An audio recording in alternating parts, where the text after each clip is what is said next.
Hi everyone, thanks for joining us today. My name is Shawn and I'm one of the payroll partners here at BrightHR. Today we have a very special guest. We have my colleague Janine, who is our head of Payroll Services, who's joining us today to actually talk all things payroll. So welcome Janine, how are you doing today? I'm good, thank you Shawn. It's really great to be chatting with you today. That's great to hear. All right, so let's get down to business, shall we? Let's address the elephant in the room, right? So, recruitment market in payroll right now is very, very challenging. Now, it's really concerning to hear that 6 out of 10 business owners are struggling to find qualified payroll professionals. There is a shortage in the market right now. So payroll is becoming an admin task that a lot of people are finding very dreadful to do. Things like calculations, deductions, so on and so forth. A single mistake, can really be a catastrophic thing. So 78% of payrolls are correct at this point in time. What are your thoughts? That's not a surprise, sadly. So whilst automation has kind of started to touch the industry in a positive way, we're still finding that businesses are having day-to-day challenges with the adoption and user adoption of software causes challenges. Over 20 new payroll-related laws were introduced as well last year. So if you think about it, there's more to come in 2026 as well. So it's an ever-changing landscape for business owners to manage. So yeah. Wow, that's a lot. So you have new laws coming in, and then you also have to manage your people doing the payroll on your behalf as well. So there's a lot of a juggling act in between, isn't it? Yeah, especially for variable paid staff as well. So yeah. Okay, so let's talk implications. As I said before, one single mistake can be quite catastrophic for the entire business. So we're here today to talk about how business owners can overcome that, how to face those payroll challenges, and what they should be doing in order to prepare themselves for the new financial tax year in 2026. Yes, and it's a good point. I think for me, the key is to find a partner that will support them in all aspects of these changes that are coming up, get them prepared for success in the future, and making sure that we can make sure that employees and managers and the HR staff are all ready for those changes coming up.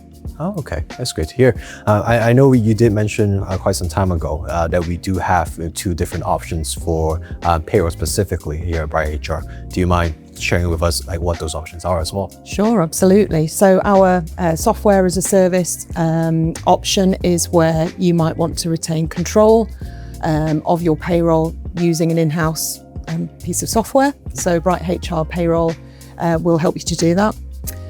If you want to outsource the whole lot, so maybe you don't have time to actually do all of the administrative side of payroll, then you can opt for a fully managed service, which is where we act as your payroll bureau and process the payroll end-to-end on your behalf. So to put it, basically, you have the option of doing everything by yourself. We'll give you the solution itself to do it. And then you also have the fully managed service where we kind of take that away from you for the business as well. Yeah. So it's quite flexible, really. It is underpinned by advice as well. So I have a team based here in Manchester that are fully legislatively compliant, so we partner with the Chartered Institute of Payroll Professionals to ensure that we're giving best-in-class advice to our customers as well. So if you only take the software solution, and you take our advice as well, at least you can be sure that we're going to give the best-in-class advice for payroll service as well. That's wonderful to hear. I mean, not many businesses out there or in the market do offer this kind of solutions to businesses as well. So it's really great to hear that we have all things covered for our clients at the same time. That's right, yeah.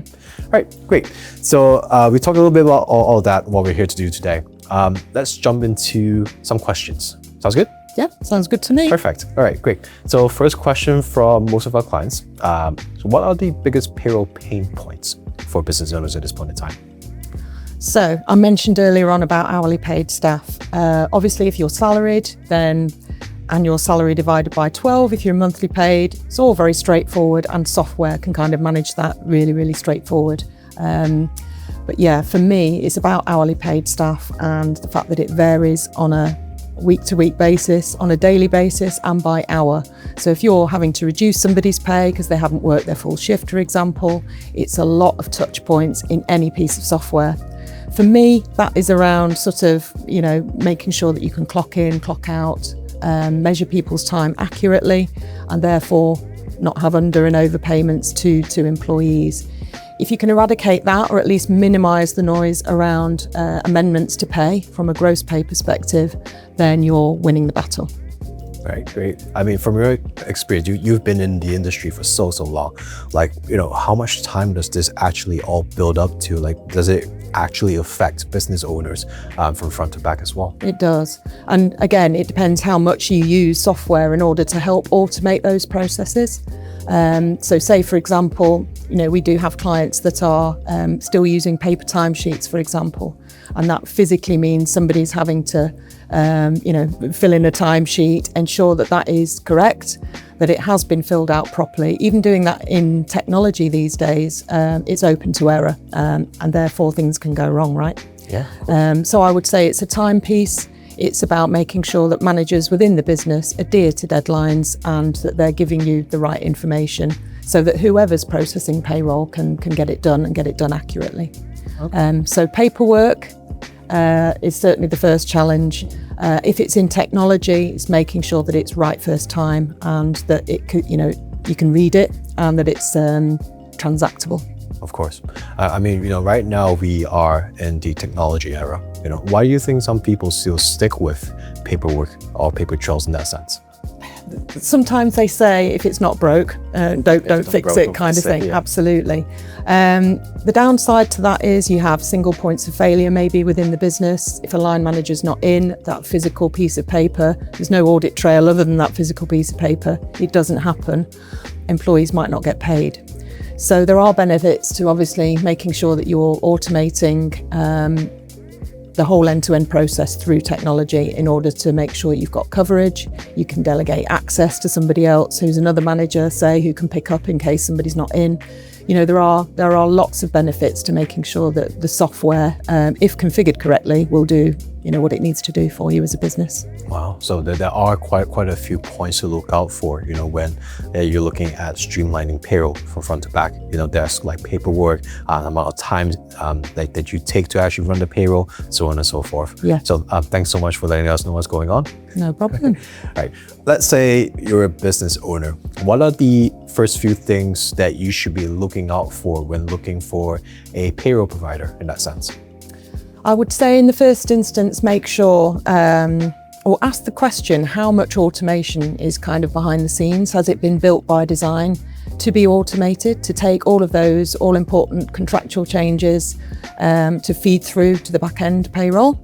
It's all very well buying two solutions, but if they don't talk to one another, you're only as good as the person who's managing both. Of course. Okay. Definitely. So I would say automation is a key question to ask. I would also look for a payroll partner that is always switched on. So they're always here and available to be able to give you the support and advice that you need. So that's around sort of, certifications, making sure that the staff are able to answer questions quickly and come back to you within a reasonable timescale as well. I have seen it where we've seen other providers that don't respond within timescales. And if you don't get an answer and the employee doesn't get an answer either, then quite quickly it can escalate into an ER issue and, the employee doesn't turn up for work that day, etc. So making sure that those all-important turnaround times are adhered to, I think is really important. Also, I think regular communication of anything that's changing. So we've talked about 2025, 26 is an ongoing changing landscape for HR and payroll. The employment rights bill's coming up shortly as well. Obviously, the budget change is coming up. So, we're hearing that there'll be changes to tax as well that will be put through the software solution. So it's all things that are going to impact whether people want to come into work on a day-to-day basis and ensuring that your provider is giving you upfront line of sight of those changes. So full visibility, ongoing support and turnaround times. Those are the main three things you should be looking out for. I would say so, yes. But also, do you have a partner that's going to support you with the rollout of technology? Again, it's all very well buying an integrated HR and payroll solution. But if we're not supporting our clients in terms of getting that embedded into the company, then you're just kicking a problem down the road because if managers don't use clock in, clock out correctly, for example, the employees aren't used to how to call in sick, if they're not well and they're not coming in for the day. All of those adoption issues, you need to get a provider that's going to support you with the rollout of that right down into the business and make sure that it's embedded properly. Right. So what you're saying is, we shouldn't be looking just for a solutions provider. We should be looking for someone that can actually be embedded within your business, understand the outgoings and incomings as well, and to fully understand how that process will actually affect the operations in the long run. Absolutely, yes. And for me, the key thing is technology is all very, very good and well, but if it's not been by design made to be easy to use, you won't get anyone adopting it ultimately. Oh, yes, for sure. So the rule of thumb here at BrightHR is you're never more than one click away from what you need within the system. And, the menus are easy to navigate and you're able to find what it is you're looking for. You'll find HMRC under the HMRC section. You'll find where to put somebody's sickness absence against their employee profile. It all makes sense. So it's very simple, all just one click away, basically. That's right, yeah. That's wonderful. All right, great. So, there's a lot of talk in the market right now in terms of adjusting holiday pay, roll up holiday, average holiday pay, all those things. Like, how can employers actually make sure they get this right every single time they do payroll? And it's interesting, we've had quite a lot of questions through from clients who've kind of been looking out to market to see what their competitors and other businesses are doing in this space. So recently, 2020, obviously they changed the average holiday pay to a 52-week rolling average from 12 weeks originally, to widen the scope so that people are, getting more of a fair pay over a longer period of time. So that came in 2020. Then last year, obviously they changed the way that rolled up holiday can work for irregular hours workers. So again, we'll look to the market and think, well, are we doing it right now? Are we actually treating our employees fairly as far as average holiday pay is concerned? It gave them an option, who's classed as an irregular hours worker? Should I just roll them up to 12.07% or should I just keep it at the 52-week rolling average? Anyway, we've now got clarity, which is a good thing. But yeah, with that clarity comes then training requirements for businesses, making sure that the system is calculating things accurately. Is it in their contract of employment, for example, to make sure that we're adhering to the rules or the contract between the employees and the employer. So yeah, it's again an ever-changing landscape. We do have options within our software to do both. So you can manage it through the 52-week rolling average or rolled up holiday pay, whichever one you choose. Or you can have a myriad of both. If you do have a complex organisation where maybe you've tupied in staff from a different business, for example, and they've kept their terms and conditions. Right. So yeah, it's just about, again, managing through software so that it can calculate and do everything, providing you've got the history accurately and to time. Of course, right. So we're now approaching towards the end of the year of 2025. As everyone is talking about it as well, it's only going to be November at this point, but holidays are coming up, Christmas, all those things coming along. Businesses want to try to pay their employees earlier. Is that possible with us? Absolutely, yes. So if you're using our software as a service, the key thing to remember is you keep the contracted pay date that you were always going to pay them in December as exactly the same. That way you're not adversely impacting anybody who's going to be claiming for universal credit. So you may have employees who are sort of claiming that benefit that you don't want to adversely impact it by moving their pay dates forward, for example. But yeah, absolutely. The software, you can run that early. You can also run advanced weeks as well. So if you're on a weekly cycle or maybe a fortnightly and it falls right where the Christmas paydays fall, you can then choose to run 2 payrolls early, have the correct tax and national insurance taken using the software. As long as you do them in a logical and sequential order, then yeah, that's absolutely fine. It just means that December suddenly becomes very busy, obviously, because you're doing 2 pay runs early, but then it gets it out of the way, ready for having time off and looking forward to the festivities. Of course. So a lot of work to be done before the holidays actually come. Well, what are the 4 main things that employers should be looking out for when they are looking to pay the employees early in December? I think the key thing for me is don't move the pay date by too much. If you bring it forward, you're only storing up financial problems for people in January. As we know, January is a long month anyway, in general, it's a 5-week month. So yeah, it might feel the right thing to do to move it by more than a few days, your contractual pay date for December. But again, whilst people then go and obviously spend on all the important Christmas presents and things, it then just creates a financial burden for them in January. So yeah, food for thought. Have a think about how you might do salary advances or things like that to help them through, that period, or perhaps offering some kind of financial incentive for them. If you wanted to maybe think about moving pay dates as well. December's not the time to do it. So yeah, just keep things business as usual as far as possible. Don't move your pay dates too much, and make sure that you keep calm and carry on, basically. Great. Okay. So regarding the reporting side of things, we always do have to report to HMRC regarding what's being paid out to our employees. Does that affect reporting to HMRC if we do move the pay dates forward? That's right, yeah. So I would always keep your contractual pay date is exactly the same. That way it's not going to alert HMRC that people have been paid early, because what happens is it will take the critical earnings period, say for November and December. If those earnings are, joined together, then it will say somebody is not eligible for universal credit. So make sure that you're reporting in your clean months as you would do as if you were paying them normally, should I say.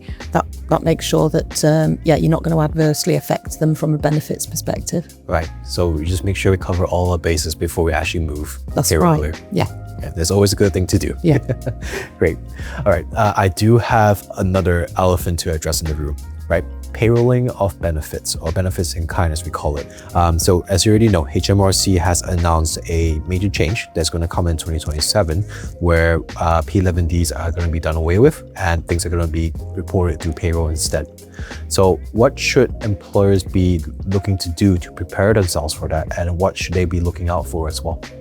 It's really straightforward. They just need to register in the first instance. As long as you're registered and you've told the HMRC that you're going to start payrolling your benefits from April 2027, then that's half the work done. What you do need to do, though, is communicate with your employees, because they will be used to a system whereby a P11D would be filed in July, for example, and then a tax code change in retrospect would come through to payroll and take more tax as a result of whatever the benefit is that's going through on the payslip. Now, that is a change, so it's a step away for anybody who's had that done before, but it's a good change because it means that the tax codes are now going to be updated in real time. So I would say the next step after registering is to formally talk to the employees and tell them this is going to change, it's a good change, and actually taxation then will be amortised throughout the year to make sure that it's kind of smooth.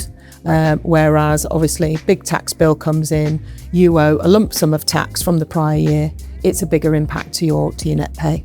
Right. So it's a good news story, something that we can help and support with, but I think it's just about making sure that the timing's right, you're ahead of the game with the registration, you've talked to the employees so they know what's going to happen from April, and you can perhaps give them an example pay slip of what it's going to look like. We can help with that.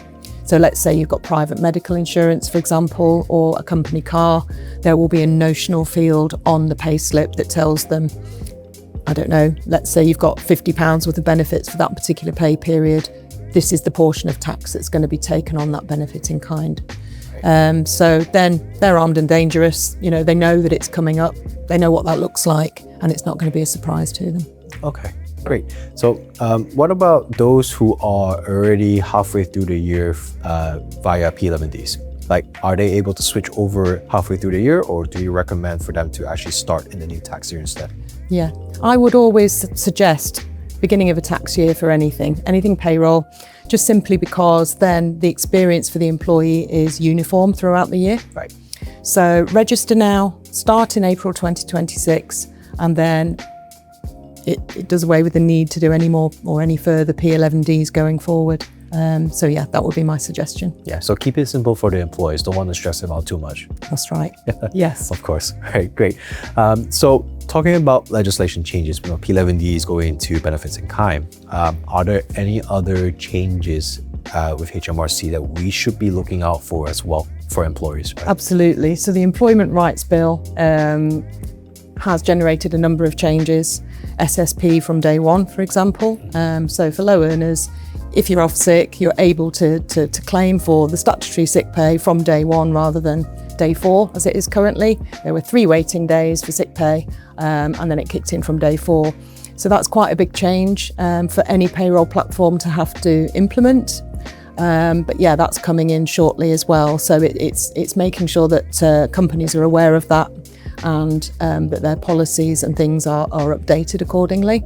Obviously through software, that will be automated through the BrightHR payroll solution. But yeah, it's going to have a huge impact to low earners who need to earn money if they're off poorly. So yeah, that's one of the big changes that's coming up. Right, so the Employment Rights Bill is the major one coming in? Yes. Definitely. Okay, great. So, we talked about legislation changes. We talked about things to look out for when looking for a new solution provider or a partner in that sense for payroll. The other question that we have is, how easy is it actually for a business owner or for an employer to actually run payroll without a dedicated payroll person, or in a more traditional sense, an accountant, for example? It's a good question. I would always look for a provider where the lines of ownership are really clear. So if you have somebody who's responsible within the organisation for HR, for example, that's really clear, and payroll is payroll. Where it becomes difficult is where the lines get blurred. So as long as approvals and things like that, contractual changes, all come through from a HR person through to a third-party provider, then the lines of demarcation are really clear. Then it's quite easy to outsource your payroll to a fully managed service. Okay, so in terms for, we are looking at more concern around the smaller business owners as well. So they don't have a HR and a payroll person. They usually are that one same person doing everything from front to back. Mm-hmm. So what would you recommend for those kind of businesses? Like, how easy is it actually for them to maintain everything as simple as possible, basically? Again, it's about adoption of software for me. So if you can embed an end-to-end sort of HR integrated into payroll solution, then you're halfway there. Providing that day-to-day you can run things like sickness absence, overtime, any contractual changes through software, then that kind of automates itself and pulls through all changes to a third-party provider. That makes things a lot simpler. If you're operating 2 solutions, so let's say a HR database and you've got a payroll separate, so maybe with an accountant, for example, or a third party, they need telling again. Mm-hmm. So you're having to spin up spreadsheets, you're having to send through variable pay changes. That breaks the link for me, and that's where things become complex. So yeah, I would always advocate for automating through software and making sure that it's as clear and accurate as possible. Of course, I mean, that also goes back to the first question we talked about today is, how do we streamline that process? How do we minimize the bottlenecks for business owners to actually focus on what's important for them as well? Yeah, no, absolutely. Great. So thanks, Janine, for all your help today. You answered every single question we asked today. It's very insightful, for business owners as well, no matter how small they are or how large they are at the same time, to understand what's going on within the industry itself. Yes, there's like we've said, there's a lot of changes coming up, legislation changes to keep on top of. You can always contact us directly through the advice line or drop into one of our monthly payroll webinars, for updates on what's happening in the industry. No problem at all. That's great. It's always a good help. So to wrap up, if you do need any help with this, by all means, please feel free to give us a ring, give us a call, drop us a text. We're always there to help you out. We also do have a monthly payroll webinar as well we can drop into for further discussions about the industry trends and what's happening regarding the legislation changes as well, right? So by all means, please feel free to keep an eye out on our socials. So there will be weekly webinars that will come out, not only on payroll, but also on the Employment Rights Bill. All these things are, very important to keep discussing as well, especially for businesses that are running in the UK, right? So again, thank you so much for your time, and we'll look forward to seeing you soon.